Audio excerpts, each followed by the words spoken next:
In one way, I kind of want to say the most important of all sfirot, but that won't be doing justice to this sfirah because many other of the sfirot are extremely important. But tomorrow night's sfirah, which is Yesod of Chesed, falls on Shvi'i Shel Pesach, which in itself is a very, very powerful day. It's a chag, it's a festival. But the power of this sfirah is what we need to focus on.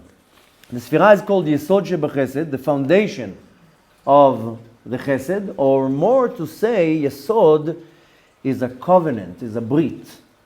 This is the Brit, the covenant of love. That's a very big difference. You can have love for one person, but without a covenant, and you can have covenant with a person without love. This is a very important sfirah because this is the covenant of the love. Now, why covenant? First of all, we use the word Yesod. We don't use the word Brit, but we use the word Yesod. This is a very powerful midah to start with because this is a midah of a tzaddik. As we know, tzaddik Yesod Olam. The tzaddik is the foundation of the world. The only one who got the title tzaddik in our history is Yosef. Many great men and women, they got titles. Avraham Avinu, Moshe Rabbeinu, Aaron HaKohen, David HaMelech, Shmuel HaNavi. Look, many people got titles. Yosef got the title HaTzadik. He could have gotten many other titles, but he got the title Tzaddik. Why? Because he knew how to guard his Brit. He knew how to guard a covenant. So the power of the Sfirah of the Sod, this is coming from the power of Tzaddik, so it's a very powerful midah. In Kabbalah, this is the midah, the last of all the Sfirot, what is called Zeir Anpin, the small face in the world of Atzilut, that will funnel all the Shefa and will give it over to the midah that is called Malchut. So the Yesod is called the midah of the Tzaddik. What is the Yesod to do with us? How can we relate with that?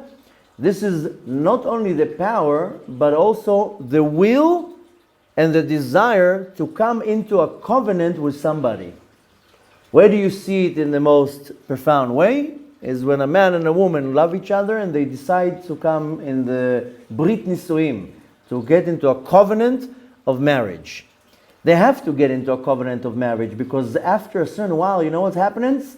The love, the excitement, I don't know if you got the sound effect, it's like air coming out. The excitement of the love wears off. Take now a couple that is married for 40 years. Do they love each other? They love each other dearly. Is that the same love they had when they were dating? No. When they were dating, they were in love. They were in some type of different dimension. But 3 weeks after the wedding,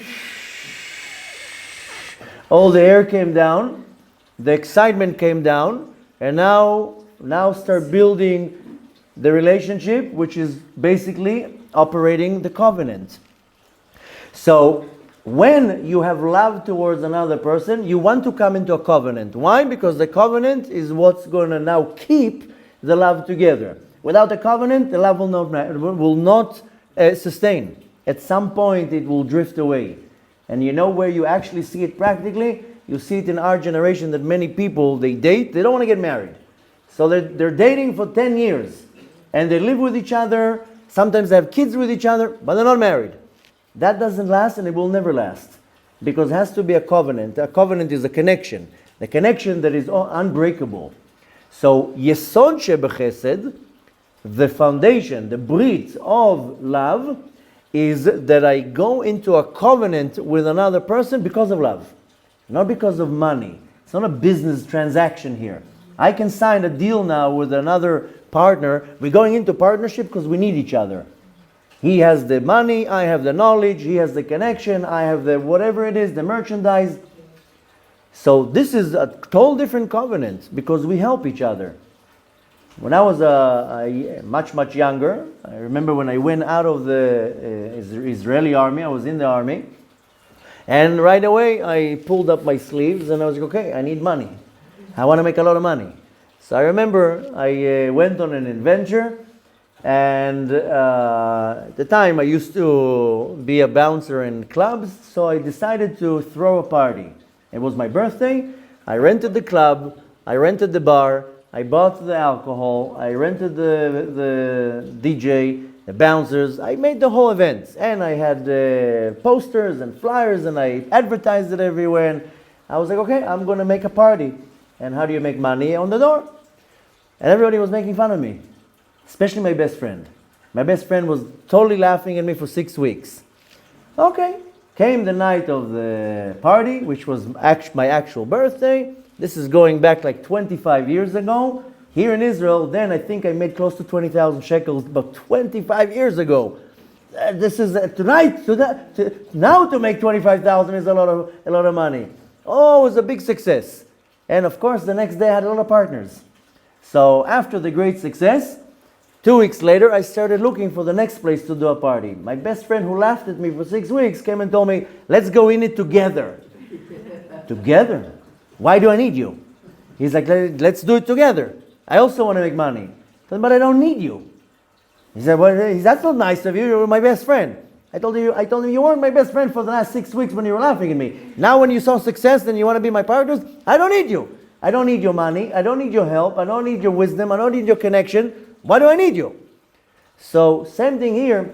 Partnership, this is not a real covenant. You need each other. We help each other. The covenant that I'm talking about is that we are deciding to go into a covenant because there's love. And if there wouldn't be a covenant, who says the love will hold the relationship together? Most likely it wouldn't. This is Yesod of Chesed. Now what does that get to do with me? Now we talked very lofty. The Yesod of Chesed is the desire or the will that the love should build a connection. This is something very, very interestingly, because if you talk to married couples, they only complain, in most cases. Can't stand her, she's annoying, she's driving you crazy, he's making a mess in the house.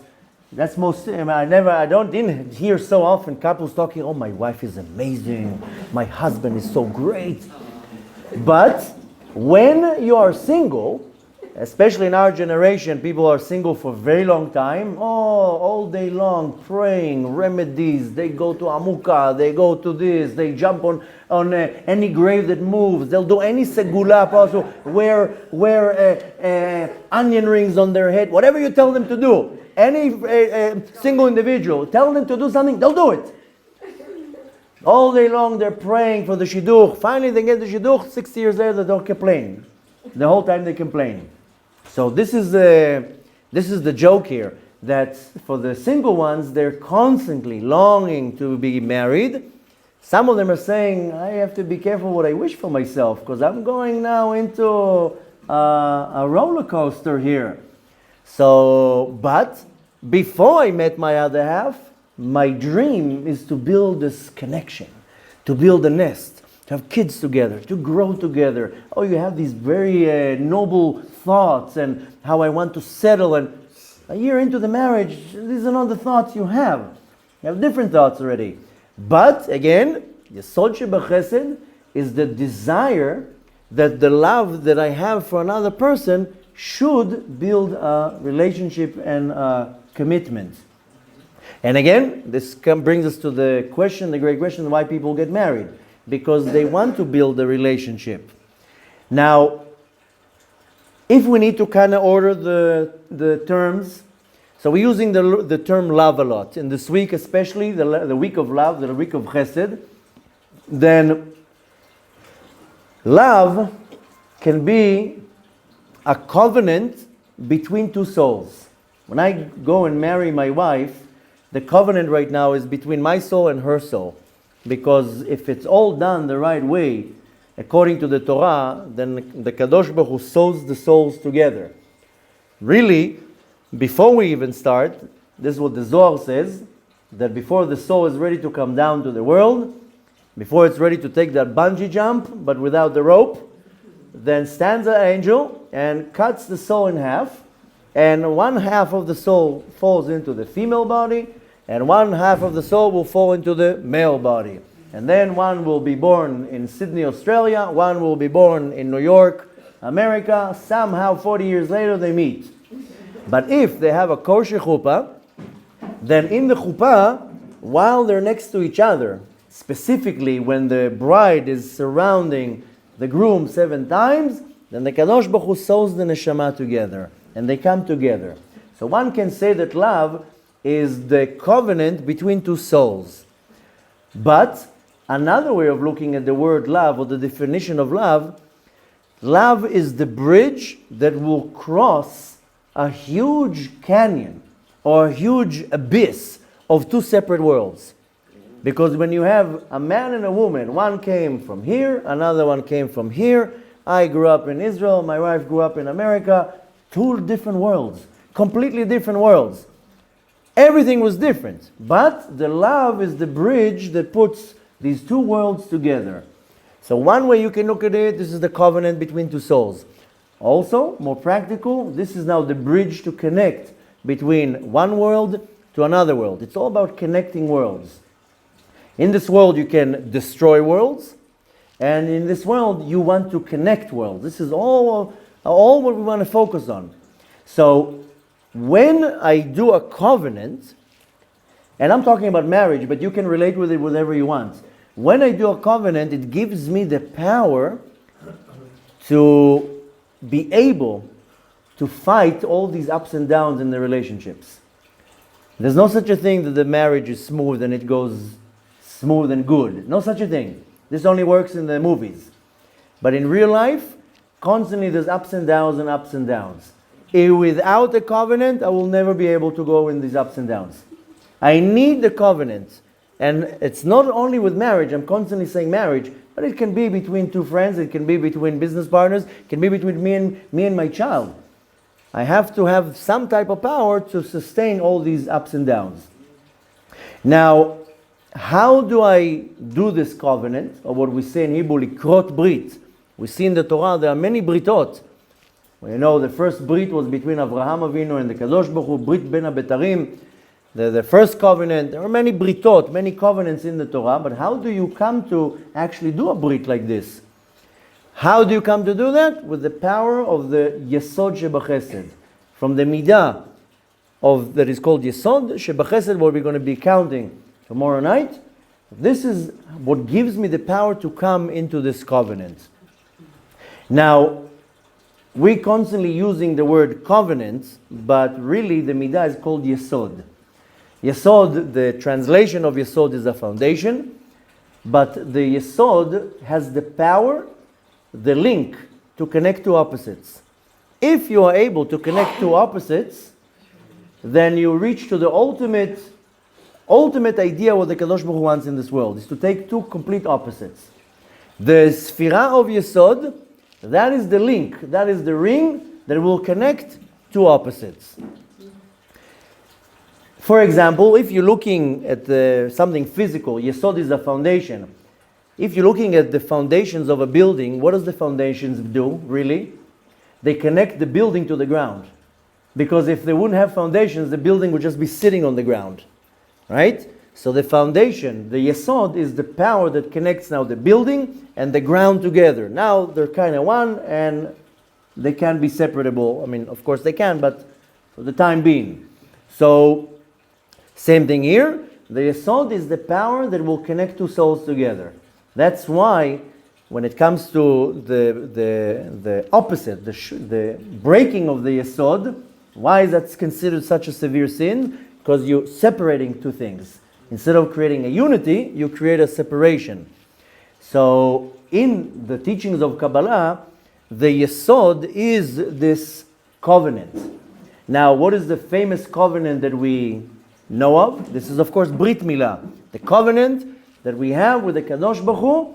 And even in the Sphira of Yesod, if you read the order of the Sphirot in Patach Eliyahu, in Tikunei HaZohar, then he says that Chesed is the right hand, Gvura is the left hand, Tiferet is the body, and so forth. Hod and Netzach and Hod are the legs, and the Yesod is where the male organ, and for the female is the womb. This is where the Yesod is positioned. So the covenant that we have, we do a Brit Milah in the male organ. Women don't do Brit Milah, but their covenant is their womb. Women also have to do Shmirat HaBrit. It's not only for men. Also, a woman is not allowed to receive from a man that is not her husband. Same way that the husband is not allowed to give from his sperm to a woman that is not his wife, and for the sake of procreating. The same thing with a woman. So also a woman has Shmirat Brit. So the foundation in Kabbalah, that's Shmirat Brit. And that's, like I told you, in the male organ and the woman's womb. What is Brit Milah? I'm sure you've been at least once or twice in a Brit Milah. What do they do there? They cut the foreskin around the organ. But this is a physical Brit Milah. We are required to do every day a spiritual Brit Milah. And this is called Orla Nafshit, the foreskin of my soul. Now, what is this spiritual or emotional Brit Milah that I need to do on a daily basis? There are three parts to it. There are three places where there's a foreskin, a spiritual foreskin that is stopping me for creating or to coming into a covenant. The first one is my ears. This is called Shmi'ah, listening. When there's a foreskin on my ear, I can't listen to you. You know who I listen to? Myself. I talk and I talk and I talk and nobody exists. This is the first problem in most relationships. And what do you hear the husband have? He never listens to me. You're right. He has a foreskin on his ear. He, she.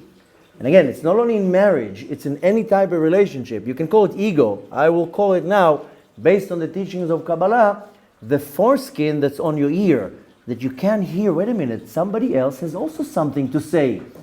As somebody said yesterday, he's not here now. It takes two to tango. I'm part of it. You also are part of it. And you also have needs.